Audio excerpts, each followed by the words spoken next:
We are ready for our CISO and industry.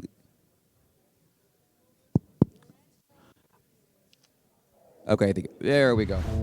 We are ready for our CISO and industry leader panel discussion. We're delighted to have some experts, both in local and national, international stature to be able to take us through this today. So I'm going to make the introductions very respectful and brief because I don't want to steal their thunder. But moderating today's panel is Harvey Nusz, Privacy and Cybersecurity Compliance Expert. George Finney, who we heard from over our keynote session today, the CISO, Southern Methodist University. Catharina Budiharto, CISO, experienced C-suite executive, and Link Houston. Marc Scarborough, CISO, Rice University, information, and also an information security and privacy leader. And Gregg, who's here with us, lives in Houston, but is the CISO for the state of North Dakota. So, round of applause for our panel for taking this very valuable time to spend with us for the next hour. And Harvey, I'm going to turn it over to you. This is your show. Thank you, Andrew. You can hear me now, right? Okay, good. So we're all going to make some quick introductions. And we're going to get some questions answered up with the panel. And then we're also going to turn out to you guys to get your questions answered. And I've got some plants in the audience, so let's questions first from the audience. So I'm a privacy evangelist, and by definition, I also have to be a cybersecurity evangelist because you need that in place first, and also governance. And I think just want to make sure everybody is aware of the TDPS, the new law coming out. It's going to be in effect July 1. It's going to hit a lot of SMBs, people who generally have not had to have privacy or security in effect. So, Marc, take it away, sir.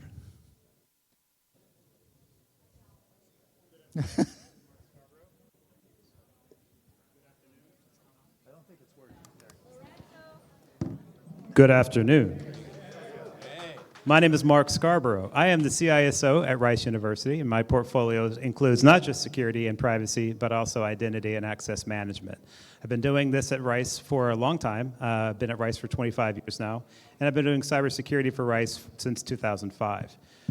So I'll hand it over to Gregg. Good afternoon, Gregg. I'm the Chief Information Security Officer for the state of North Dakota. Yes, I know I'm a little away from home, but it's very cold there in the winter, so I stay here in Houston. I not only have incident response, but I also have governance, risk, and compliance in the full scope. We cover about 250,000 endpoints as our coverage. I'll hand it over to Didi. Good afternoon. I'm Budiharto. I am now a fractional CISO. I have my own advisory firm. I'm a former CISO for 3 oil and gas companies in Houston and a former chairperson of the American Petroleum Institute Cybersecurity Committee. And what else are we going to talk about? Oh, we're going to have fun today, so. I'm excited to have fun. How do y'all heard my intro earlier. I'm George Finney, CISO for SMU and author and security awareness consultant. Excited to talk to y'all, and I know we're the only thing standing between y'all and the prize drawing. So we'll keep it brief. But you'll enjoy it. So Marc, identity is the new perimeter. Sorry about making you pass the microphone here. Identity is the new perimeter. It's only been that way for a couple of decades, but I think we're finally recognizing that now. Is that correct? Yeah, that's correct. Especially the first pillar in the zero trust journey is often described as identity, and so getting identity right is required to getting zero trust right. And so that's one of the things that we focus on, obviously, at Rice University is not just making sure that people have the right access to the right resources, but also that we correctly reflect the identity of our population. Excellent. Now that I've been instructed on how to use the microphone, Michael, you recently shared, could you briefly share what you shared in LinkedIn about some of the plans and threats for next year? Sure. I recently posted, and Harvey apparently liked it, the top 4 for 24. So the top 4 for 24, somebody said, what about the top 6? I said, well, that'll be in 26, so we got to wait a few years for that. But the top 4 for 24 to me, one is AI. the good, the bad, the ugly, you know, all different areas of it. Another one that I see potentially, I think, for next year is going to be ransomware. Ransomware is not going away. It may pivot. If anybody's seen in the last, few weeks, we've had North Dallas Water District hit. We've had water district hit in Pennsylvania, also a water district hit in Ireland where they had no water for more than 2 days. That means no water coming in, but that means no water going out also. You can't flush, so that's certainly a problem. Other one I would say out of that would be governance. I think governance is going to be a big area. Let's see SEC, CISOs being held responsible for issues that are going on. And the other one that I don't think is going away is hacktivism. Hacktivism is the other one I'd put on my list because let's think about it, you know, distributed denial of service.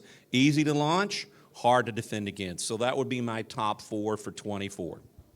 Thank you so much. And Dee Dee, Yes? we had talked about nation states might be looking at doing some disruption of some of our facilities here in the U.S. What do you think of the possibility of that or the probability of that?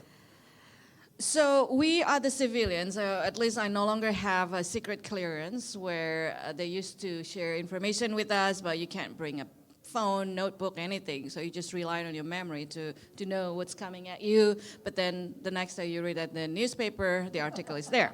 Anyway, but we've been talking about nation state has, you know, for the last few decades about attacking the critical infrastructure of the United States. And China has been known for only stealing IP, but then there's a recent article on NSA, and I think that was posted also on LinkedIn, that they are starting to be more aggressive in taking down some of the critical infrastructures. And another news that I read today, that Iran is going to attack Israeli-made industrial control systems in the US. Now, having said that, these are news. Governments certainly, as much as they want to be transparent, they can't really share everything with us as civilians, but us as the cybersecurity warriors, we have to prepare to be the resilience of it. And for any nation to actually launch an attack in the United States, as much as it would have been an exciting story, they would be smart enough not to do that. I got that confirmation from another guy that I talked to yesterday, who's a former military in Intel. He shared the same notion that yes, as much as we think that they're going to take down the U.S. critical infrastructures, they know the consequences would be dire for them. It doesn't mean that we are off the hook. There's still some microaggressions, microattacks that we all have to deal with, and then the regulations are coming, and small and to medium-sized businesses now are greatly affected than ever before. George, what are your thoughts on what we've heard here, or as a CISO or a business owner, what you talked about today? What's on your concerns, your list of risks that people need to look out for in 24?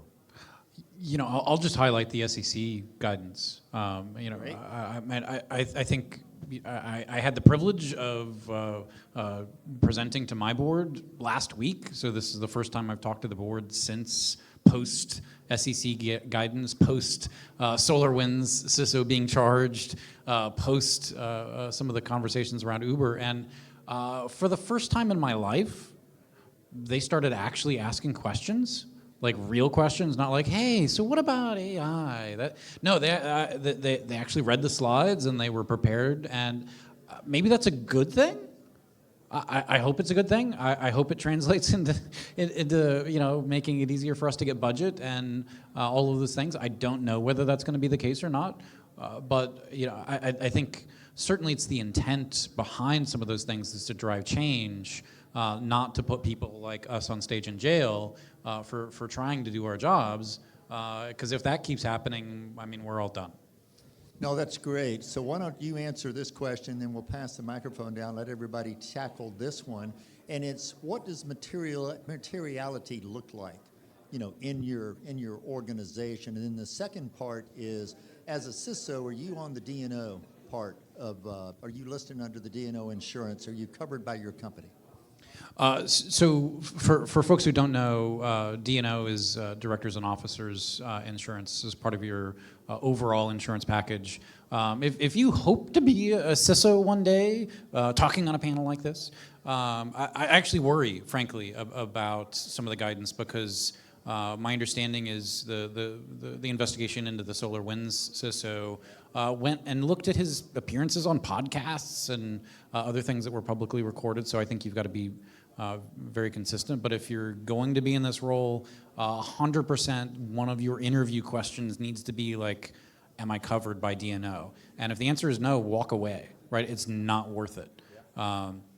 So 100% D&O.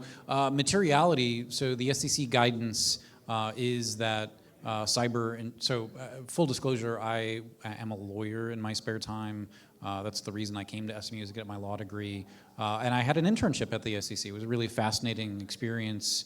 So I've got a little extra insight. But the problem with SEC requiring cyber incidents to be disclosed, that definition of materiality means whatever you want it to mean, right? So they're never going to provide an actual definition of materiality. The only definition out there is, would an investor be interested in that information? And the answer to that question is always going to be yes. So you have to document every conversation you're having. You have to make sure that the organization as well as yourself is being protected and do your job. But frankly, I think it makes our jobs harder, which is, again, I think a natural part of our roles as CISOs, maturing and evolving and getting a seat at the table, and hopefully this gets us further towards accomplishing having a real seat at the table. Before you pass that on, just in case you want to answer this, or you may just want to ignore it, and that would be fine. But first of all, I'm glad to know you're an attorney, so that we have an attorney on the panel. So, and you're probably sorry you said that. And so the question is regarding materiality. I had an attorney tell me from Colorado that maybe you should go back to the SEC law of 1933-34. And if you don't want to talk about that now, that's fine. But that might be some good homework to see if that might be a baseline for materiality. I will say I'm concerned. I would say generally, when you look at some of the laws out there, there's not a great applicability to technology. That wasn't being thought about 90 years ago. Sure. I think of Joe Sullivan, the former CISO for Uber, being prosecuted.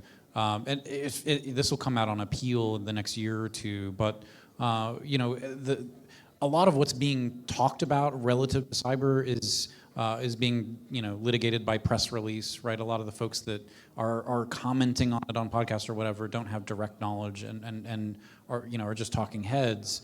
But in the appeal, one of the things they said about Joe was that he engaged in a cover-up. Right, that was the charge. But he put some guys through the bug bounty program, and having talked to Joe, oh my gosh, the amount of diligence they did. They just, as Uber, happened to have a former FBI profiler on staff, and the guys happened to try and remain anonymous. And so they defeated that, found out who they were, and sent the dude out to their house to interview them. Right. That's the level of due diligence they did, and the FTC's argument essentially amounts to, in the Computer Fraud and Abuse Act from '86, they defined hacking as unauthorized access, right, at a highest, super basic level, right. What the FTC is arguing is that you can never authorize access after it's been unauthorized. So putting these guys through the bug bounty program wasn't just a cover-up. Any bug bounty program now, if this ruling holds, is illegal according to the Computer Fraud and Abuse Act. Wow. So, oh my God, what a misunderstanding of technology and misapplication could have tremendous implications for how we see best practices, right? I think bug bounty programs are essential. And again, I think because the government is headhunting here and trying to make examples of people, I'm very concerned with how that will continue to evolve. And adding more regulation is only going to make it more complex. We're not streamlining or connecting the dots or anything.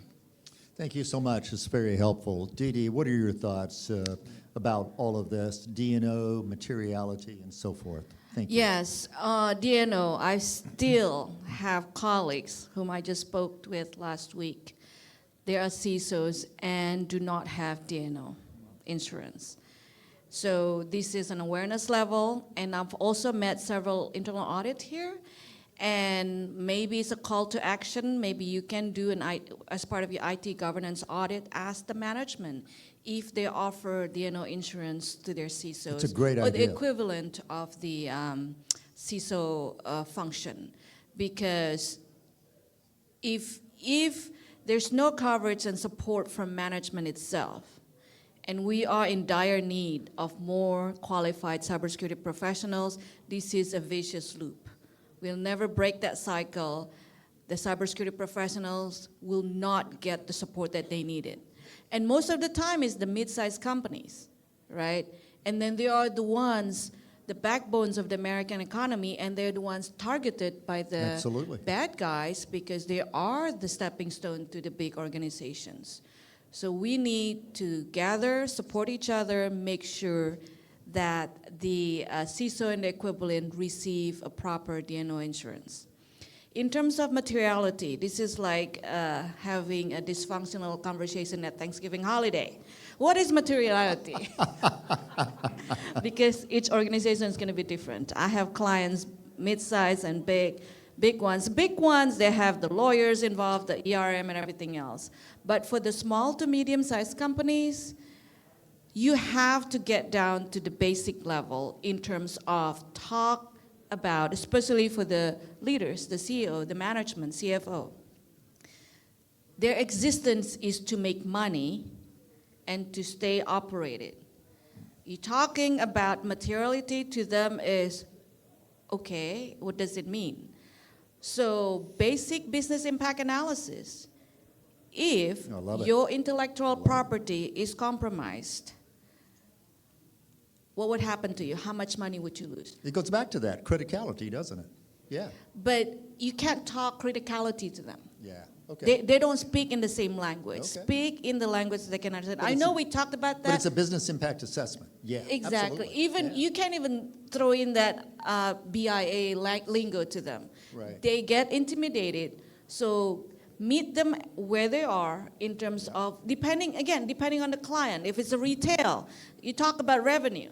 If it's a manufacturer, you talk about the design, what they send to the manufacturing companies, which is a third party usually. So yeah, materiality, talk at the basic level. Again, I love auditors, by the way. They're usually my allies. So work with the organizations, with the business and the management in the language that the business, meet the business where they're at. Excellent. And hold that microphone. Anna Eleni has a question, so hold on. Tell everybody your name and then here. Is the D&O the only writer, or can you write a key man policy with the same equivalent as the D&O? I'm not probably qualified to respond to that. You would need to talk to legal and some other coverage. He's right there.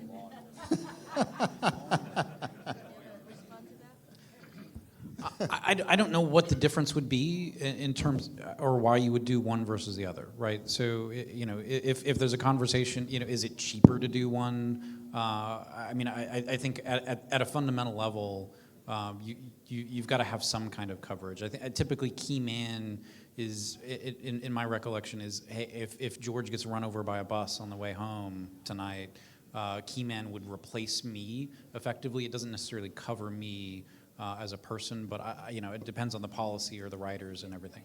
But it's a good question, and I'm sorry, you're saying you could build that into the policy? So it's the equivalent of what the officers and the executives get. That's what you want. Whether you have it in the D&O insurance level, the insurance part is when you are litigated, right? This is based on married to a lawyer too.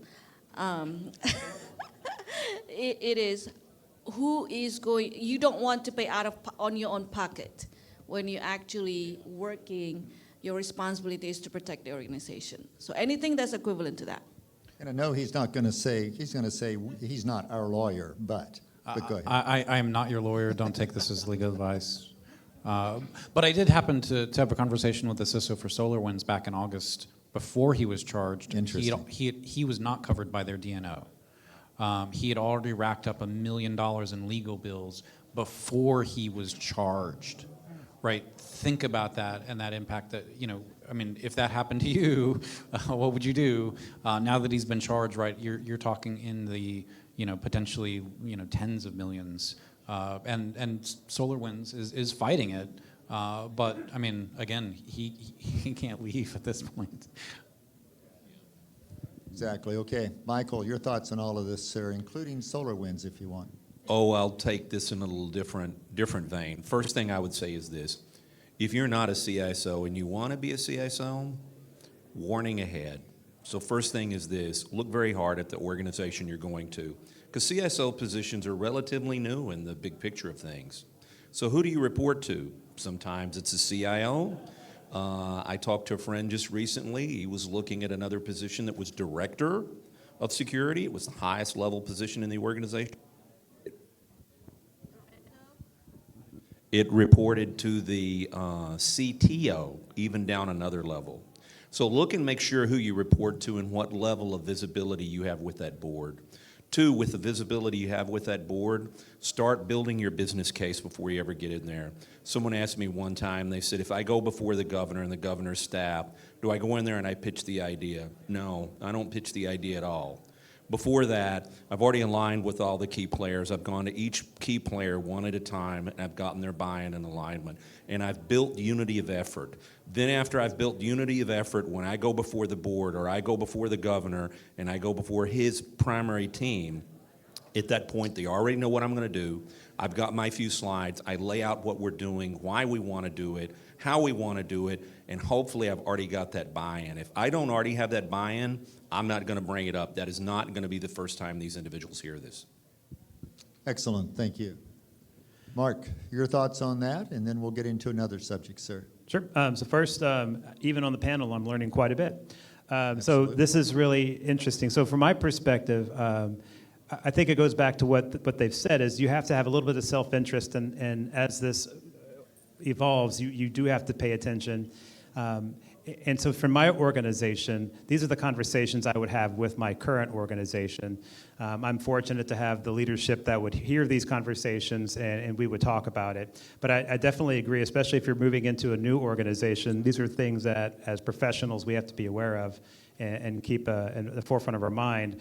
And it used to be, just focusing on what does the modern security program architecture look like. Now we have to consider what are my personal risk scenarios that I need to be aware of as I move into these different organizations. And just to echo what Michael has said is that's exactly right. With you want to have these conversations early, and you want to seed conversations. So by the time that you have them, it's not a surprise to anyone. Nobody likes to be surprised. People like to be aware of the conversation while they're having it.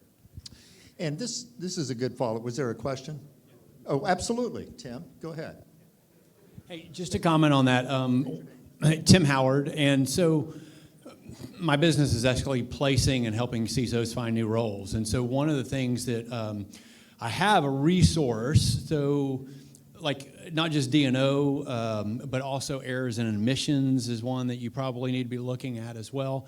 But I've got a really great resource that I can send to you that was developed from SINAC. It's one of the organizations up in the Northeast, but it was all the things you need to look for if you're taking a new CISO role.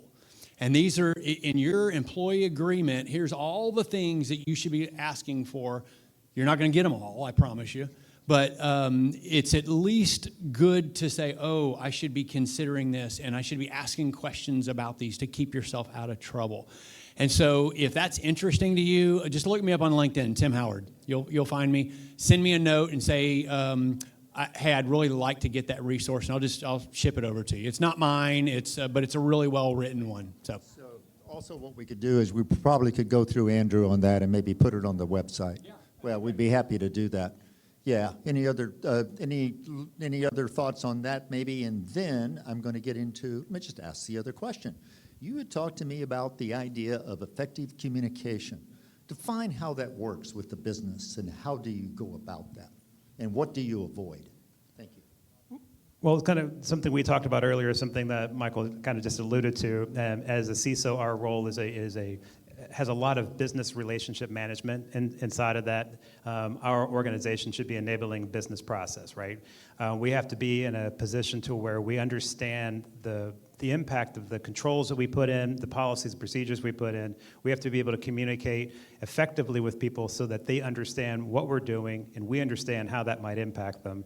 But again, it goes back to some of the things that Michael has said is one of the things that we do is by the time I've communicated something to leadership or campus, I've already had the stakeholder conversations.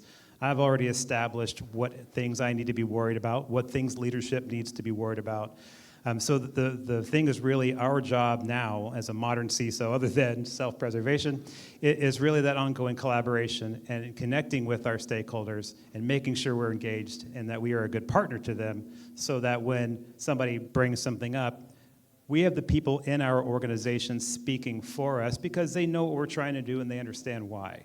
So if there's, Marc sent out another thing, well, there's someone in that org who's like, yeah, he talked to us about it. I helped craft that message. It's a good thing they're just doing. Yeah, and I'll just mention something that George alluded to earlier, to make sure you've got some things you're doing right and you communicate those. And we may come back to this in a minute. Are there any questions out here that somebody has a burning question you'd like to ask? None of my plants are being effective now. Did somebody raise their hand? All right. Yes, good. Here we go. I know you don't need it, but. Can you hear me? Michael Grant. On the D&O insurance and the equivalent discussions, who really is the outside enforcer of that? A lot of times it's the external auditor, that it's materiality at a certain level.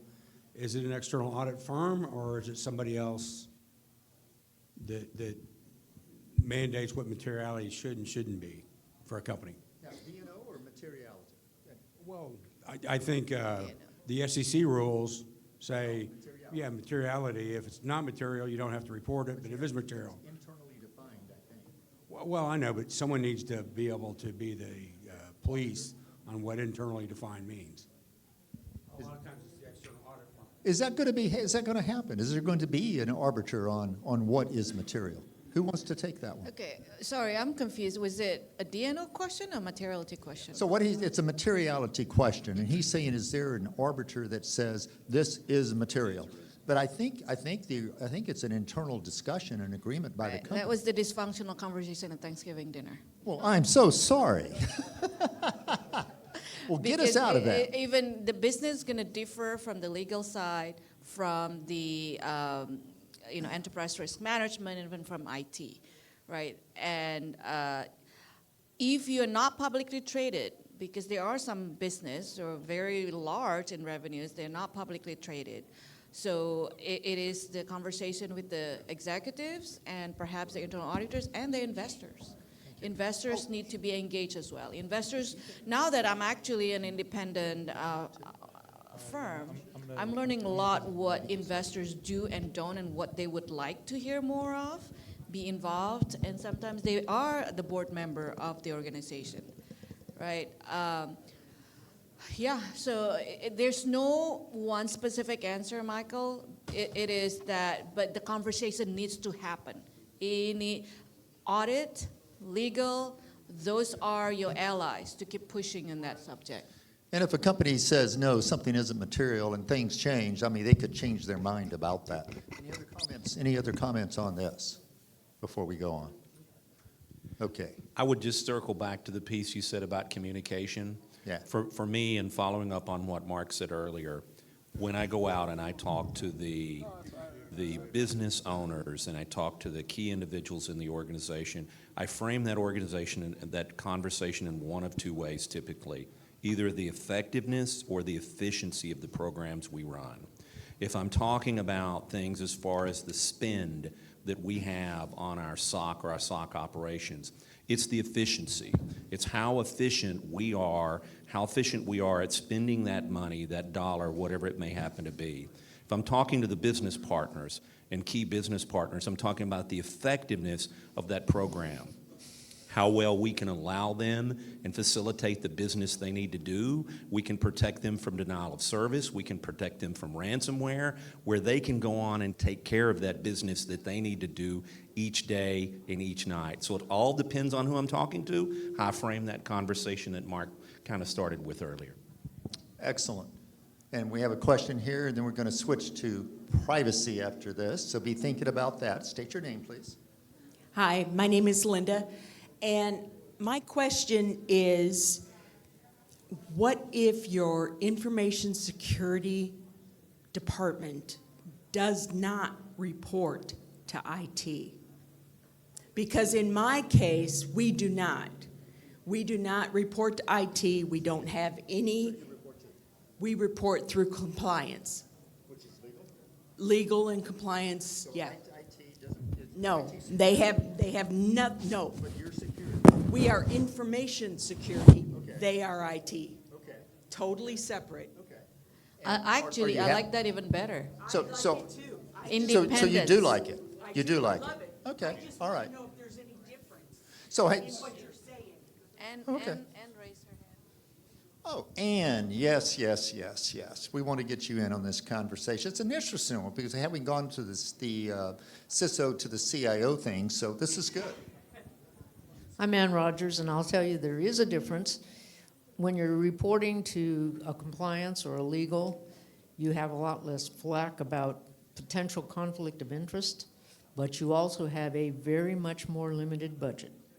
Oh, that's true. Absolutely. Absolutely.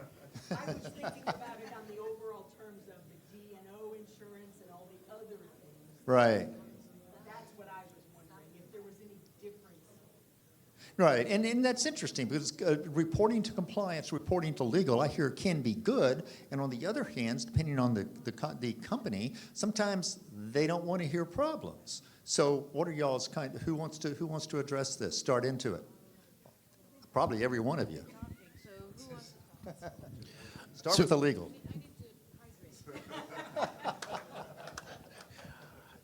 You know, there's no wrong way to eat a Reese's. Everybody does it a little differently, right? I report into our CIO. I've talked to folks who report into the chief risk officer. Some organizations, their CISO reports directly to the president or to the board. There has been a trend to move away from reporting to the CIO, but you lose the embedded ability to influence IT, and you lose the connectivity to having architecture conversations or all of those other things. So I think as you mature as an organization, maybe that's possible. But again, wherever you sit, I think D&O is really important because at the end of the day, anybody can sue anybody for anything, and ultimately, everybody could question your judgment on any given issue. And I think having documented reasonable reasons why you did something, is a part of that conversation, right? You want to pay the legal fees. You don't want to be personally liable, and it definitely seems like that's the trend that we're fighting against today. I like Linda, actually, was the question internal audit not related to IT or security not reporting to IT? Well, Thanks, Lorenzo. it was more about the general overall conversation we were having about D&O and materiality. Does it change if you don't report to IT? Oh, That it was shouldn't. that was where. It should not. Okay. Yeah. Okay. Thank you for clarifying. Any other comments? Oh, we got a question? Yes. Okay. Henry, I believe. Henry, Yeah, thank you. Henry. Trip Advisor. Thank you, Dido. All right. My question is this. I think I'll directly to George. So somebody who is non-technical being a CISO, where will you be? So you said if you have a CISO who's not technical. Yes. Okay. Yeah. Where will be your strong dependence on making technical decisions? Find another job? What do you guys say? So I think that's a fascinating question, right? So lots of people approach the role of CISO from different backgrounds. Some of us got started in technology. Others maybe started in management. I talked to one of my mentors is a former CFO, and came from his finance background and thinks about risk in terms of finance. And you know, I think you can still be as successful as a CISO with a non-technical background. There's no question. How do you handle that? You know, I think you have.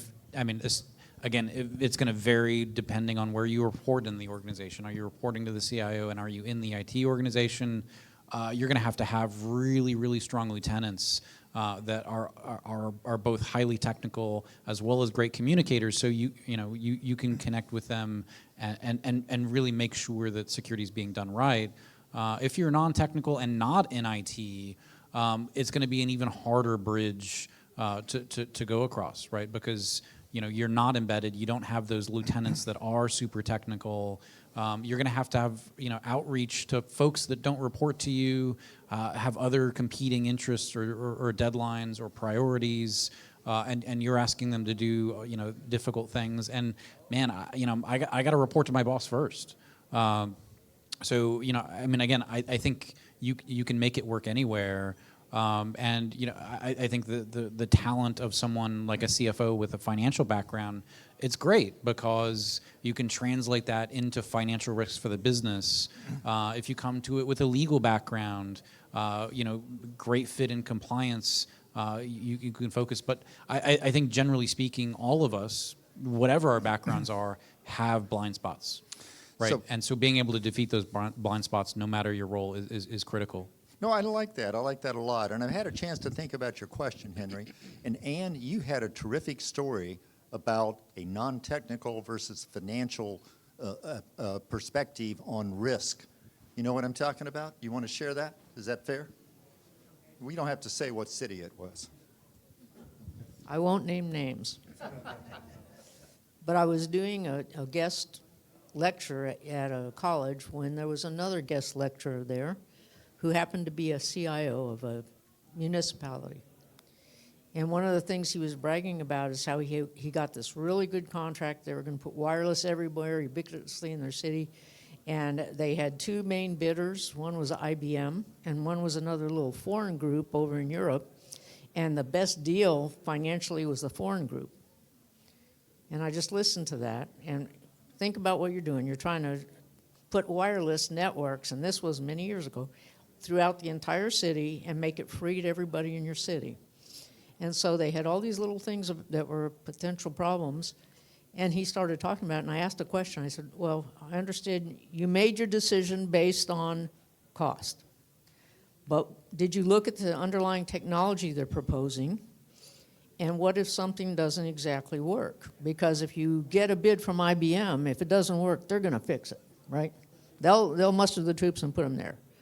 This is a foreign group a small group over in a little European country.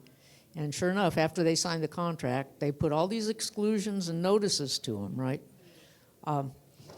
And this fellow said, no, we did this, we fixed it. We put an allocation, kind of a contingency amount in our contract to cover it. And I just looked at him and said, you have a technology issue where you may have 2 or 3 innovative technologies that don't really work together. I don't care how much money you throw at it, it's not going to fix it. So if you put a contingency in your contract, doesn't matter. If the company's not capable of doing that and you have technological problems, your contingency plan is useless, right? And as we spoke, it became apparent. We started talking about our backgrounds, and he started talking about his background, and he came up through the finance world, didn't know crap about technology, right? And so here's where you run into a risk situation where if you don't have that kind of background and you're talking about 2 or 3 potentially very new, unknown things that may or may not work together, that's not a simple fix. And when you reduce risk in contracts using a new technology, but a lot of things that you know work, that's not as bad. But using 2 or 3 or 4 of those potentially new unknowns, that raises your risk pretty high. And that was one of the things about risk analysis and cost benefit and being able to talk the finance side and the technology side when you're looking and evaluating the risk. So it was an interesting exercise. Yeah, absolutely. That was very good. And by the way, that city does not have that to this day, right? Never worked. It never worked. Any comments on this? We're going to move into privacy unless there's another question. I asked you to come up with a question and you delivered. Fantastic. Yeah, my name is Joseph Ponole. My question is on the current threat scenarios, current and emerging threats, and current practices. So it has also relationship with the CISO's roles and all that. So these major attacks that we have seen, MGM attacks, Colonial Pipeline, or SolarWinds, they were all wake-up calls indicating that the current risk management practices or the tools and technologies that we use, they have failed. Eric Cole, who worked with NSA for a long time, he came up with the book, Cyber Crisis, and there he has mentioned that the world is already in World War III, and it is a cyber war. And all these cyber superpowers, they are attacking the US. So these major attacks, they have indicated that our systems have failed. So my question is, are CISOs and organizations alive to these emerging threats, and what are they doing about that? And do we need to revamp our organizations and practices to meet these challenges, particularly the cyber wars from China, Russia, North Korea, Iran, and their allies? And if you've got a how and you want to mention it, we'll come back to you in a minute. Who wants to take that first? You're grabbing for it. Go ahead. Right. You're rehydrated, though. Yeah. It's a great question, right? I think we are always in a world where, from a CISO's perspective, from a cybersecurity perspective, we have to acknowledge things will happen. And we have to, we are representatives of our organization and potentially our industry. And so we're not solely islands in our organizations. We have interdependencies. But we primarily are responsible for helping our organization and our direct peers kind of tackle these issues.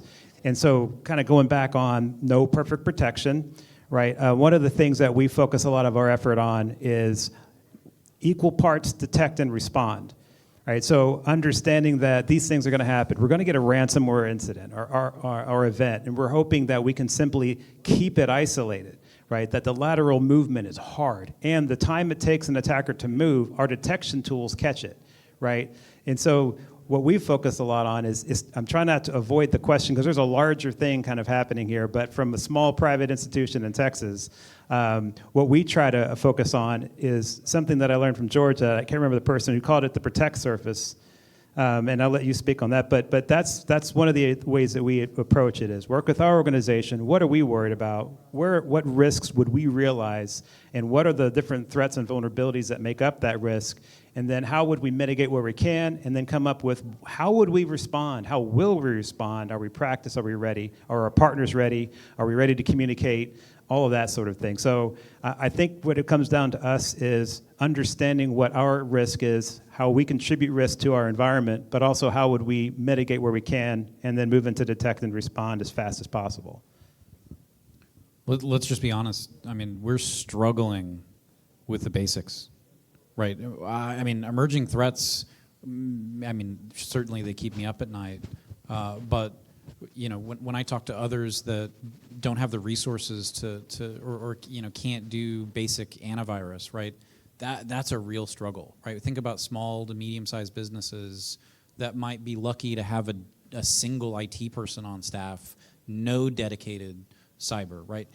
You know, half of the country, you know, employment is based in small to medium businesses. That's a massive, massive weakness to national security. And I think wake up call after wake up call. I think we have every right to be concerned. And when we talk about zero trust, we know that an ounce of prevention is worth a pound of cure, right? We know it's less expensive up front to prepare a little bit. When I talk to developers, for example, they don't want to write insecure code. That's not what they set out to be. They understand secure coding practices, to pick on developers a little bit, but their project deadlines, their cost cutting measures, right? They can't invest the extra 10% of effort that would result in good code, and so you pass the cost along, and it's a 10x cost to the businesses downstream. That's the reality of the world, and I think we've got to shift the way we do things to really be able to do zero trust or just effective solutions. But to Marc's point, the idea of a protect surface comes from the creator of zero trust. The idea is the attack surface, right? Attack surface management, there's a giant buzzword in the industry. It's a lie. You can't manage your attack surface. All you can manage is your protect surface. You got to wrap your controls around that, and hopefully focusing on prevention on those things will be good enough. I like that. Let me bring in Dr. Eric Botts from the University of St. Thomas. What are your thoughts on protecting against this? I hate to be a big downer on this, but I wouldn't say it's unrealistic, but it's very difficult for a private company, a municipality, a state, to defend against a nation-state actor. Somebody mentioned the big four: Iran, North Korea, Russia, and China. They have different attack strategies. What we've noticed recently is that there's been some crossover between Chinese and Russian attack strategies against our critical infrastructure. A lot of times they just run reconnaissance software. So there's kind of two components to what we can do. The people in this room, the people who work in the cybersecurity space, they can do the best they can. And the individuals at the panel, some of the people that have spoken to us earlier, they have very good techniques, tactics, and procedures, best practices that you and your organizations can implement to make your companies harder to attack. But at some point, we have to depend on our government and our governmental institutions to respond to the threat. You mentioned, and I've been teaching this for years at St. Thomas, that we are at war. We've been at war for a long time. It just hasn't gone kinetic yet. I think you mentioned the water treatment plants that were attacked. They were attacked because they were running programmable logic controllers that were made by an Israeli company. Iran has decided, an Iran cyber group that is connected with the Iranian Revolutionary Guard Corps, has decided to attack any country that's running Israeli-built SCADA systems and software. So we're seeing the war escalate. So at some point, and this is a tough one, some point our political institutions and our military, and a lot of us, we have InfraGard over here, U.S. Cyber Command gets involved, FBI and Department of Homeland Security gets involved. If you're not a member of InfraGard, please become a member of InfraGard. There's some tools there. But at some point, what's going to have to happen, and this is a very difficult decision, is that we're going to have to approach this cyber war the same way we approach kinetic warfare, which means, and this is very controversial, the United States is going to have to make the decision to have a deterrent capability with strong retaliatory capability baked in. And we have to let our potential adversaries know. They attack us, we will attack them harder. That's very difficult to hear because most of us don't come out of that military intelligence background, and it's a scary path to go down. But I'm just saying, from my point of view and from the research I've done over the years, I've come to this conclusion, very difficult. It's a very difficult path for me to say, we're at war and we're going to have to then go to another level. Now, there's negotiations behind the scenes with some of our potential adversaries, but I think we've crossed a threshold with respect to how we're being hit. And I think it's time that the United States look at, there was a concept called Defend Forward that the U.S. Cyber Command pushes out some of its defenses globally, but now we have to look at retaliatory capability. He sounds so smart. Thank you very I love much. that. And I'm going to go to Tom in a minute. Ann, let me let you, you've got about a minute here. We'll get Tom and then we'll get some closing comments. You can't? You sure? I'm going to tell you that as much as we would like to think that we can either harden, retaliate, compensate, the key thing is you have to do a risk analysis to say what are the really core pieces that you have to be able to do to function. So we know the life-critical things in manufacturing, you know, the operational critical things. We have gotten away from that capability to drop back and do things manually. We have gone so forward with a lot of our automated systems and interconnectivity and interdependencies, and especially in our supply chains, that we now are at the stage where anything breaks in that chain, you cannot recover. We don't have the people that know how to do that in their plants.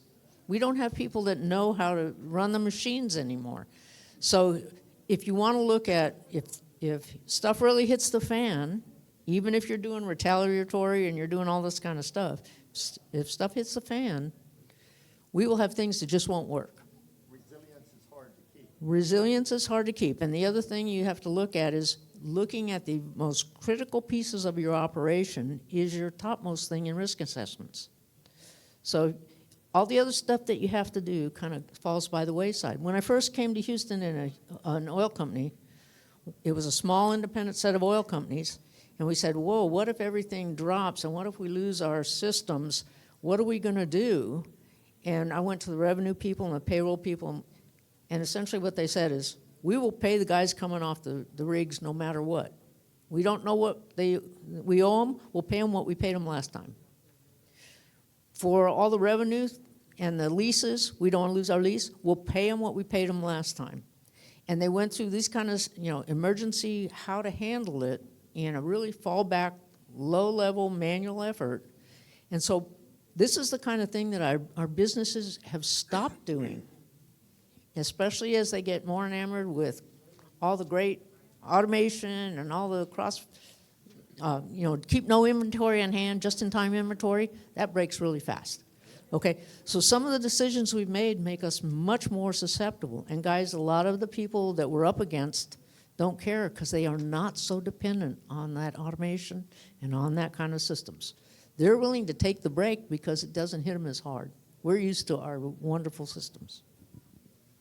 Thank you. That needed to be said. So closing comments in just a minute. Maybe we'll run over a couple minutes. Tom, does a minute scare you here? You okay with that? All right. So my question is, and going back, we were just talking about automation, we were talking about increasing your security robustness. Can you all talk about the interactions and the interfaces you have within your organizations? The CISO kind of touches all different areas, different towers, silos, departments, whatever you want to call them, as far as, the collaboration, the co-creation to increase the robustness of that security infrastructure, and protect your organizations. I'd actually I'd tie your question into the last one. So for me, one of the things that I found interesting when I started my role was I said, I want to go out and talk to other states and see what they're doing for cyber. And I was told, nobody does that. We go to the feds give us data, appreciate that, love that, but we don't talk directly to other states. So I actually got the state law changed in North Dakota to change that. And I got, in the first year and a half now, I've gotten 16 states to sign up. So as an example, what we did was we got those 16 states together and we said, what would you do if you got hit with this type of attack? Here's what we would do. And we went through and stepped through what were the types of threats we see as government or nonprofit, how we would deal with those threats, and what each entity would do. And it was very eye-opening because sharing that information, you're asking how we're going to bridge that gap, part of it is we have to talk to others more. So inside our industry, if you're in medical, healthcare, education, government, oil and gas, doesn't matter. You got to have those connections with those other individuals in those entities and start those conversations with them. Look for those opportunities to partner with them so you can take what they've learned and apply that, and also figure out what didn't work. So if it didn't work for Marc, I don't want to try it again. I want to do something different because we've proved that didn't work. So I don't know if that exactly answered it, but I think part of it is we have to communicate more. We have to have all those levels of communication open to be able to share that data and share that information where we can lift each other up, because should it be a major nationwide attack, we're going to need to share that data very quickly. That's potentially going to be something that we've got to share that information and do so very quickly. Dee Dee? ISAC, right? ONG has an ISAC, higher education, retail, and yes, sometimes it's the organization as a formality, but that covers you. The lawyers have already agreed on the redlining. You can actually, as long as you keep it confidential, that information sharing is very, very critical among cybersecurity professionals. My partner in crime, Mario Chalk, is not here today, but this is way before ONG ISAC was formed. This is back in the Stone Age. We would go underground using hash mail and shared IOCs, indicators of compromises. Because if you had gone through our formality, it would have taken years. And then it took so many years for the ISAC to be formed. So it is very, very important to maintain relationships outside the organization as well as within, but the outside is because of your trust. Trust among professionals. At the end of the day, this is what I keep telling my clients, we have one same goal. We don't want the enemy to win. They're already here. So information sharing is beyond competitive of who got a better EBITDA, right? So, and it's only understood when you are in the field. I'm not saying that don't go with your lawyers, your general counsel, all that, but in the day-to-day, share what you're seeing, what you're not seeing, what works, what doesn't work. I mean, Michael Gregg is probably the ideal CISO for any state and government because he's got that vision and the relationship, the personality that can gather people to do that collaborative teamwork. So always stay in that role, Michael. Just kidding. So final comments. I think this has been great. I want to thank all of you for your questions and stuff. But any final comments here real quick as we wrap it up? I'll just reiterate, community is the most important habit. Second that. I'll use both.